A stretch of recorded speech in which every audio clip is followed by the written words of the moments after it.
All right, YouTube, I got another quick tip for you. So I'm doing a rear shocks on this 2017 Rogue, and you can see we got brand new right here, baby.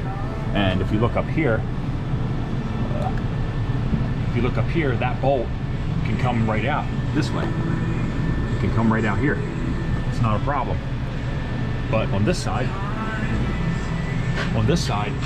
it hits the body.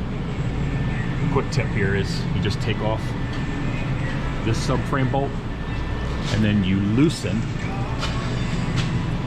that subframe bolt, and what you can do is you can get your pry bar like this or whatever prying device you have, and now when you pry this down, the shock mount comes with it, and you can get enough to be able to get that out of there.